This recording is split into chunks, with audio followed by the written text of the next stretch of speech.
Per me principalmente è sentirsi parte di un movimento grande, di un movimento internazionale.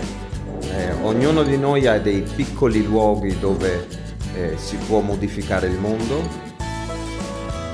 Les CMA sont un organisme de formation agissant depuis plus de 80 ans dans la formation des personnes dans les domaines de l'éducation, du social et de l'animation. Les CMA ont la particularité d'incarner un mouvement pédagogique d'éducation nouvelle. L'éducation nouvelle défend le principe d'émancipation de la personne en lui permettant d'agir sur sa vie, donc d'agir sur sa propre formation. Pour les CMA, l'apprentissage est donc un facteur de développement global et non une accumulation de connaissances. Au CMA, nous avons un plan de formation national complété par un plan de formation régional.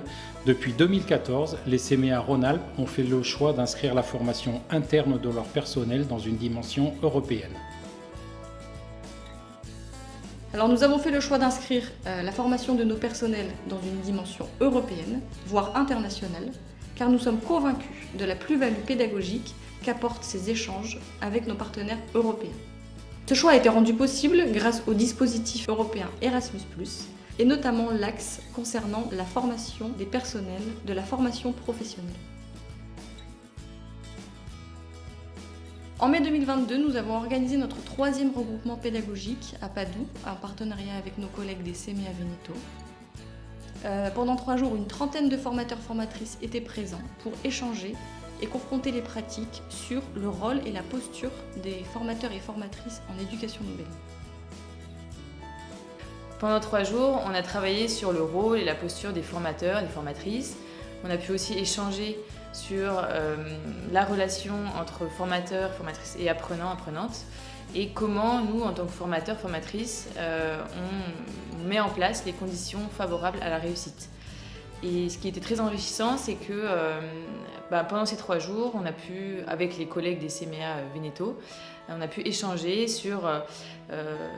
surtout confronter les pratiques de formation et avoir aussi leur vision des choses.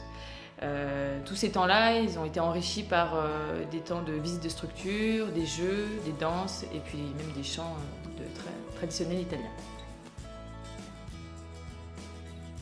Ces formations à l'étranger se construisent en fonction des besoins repérés à l'interne, dans le but de faire monter en compétence les personnes et d'enrichir notre offre éducative.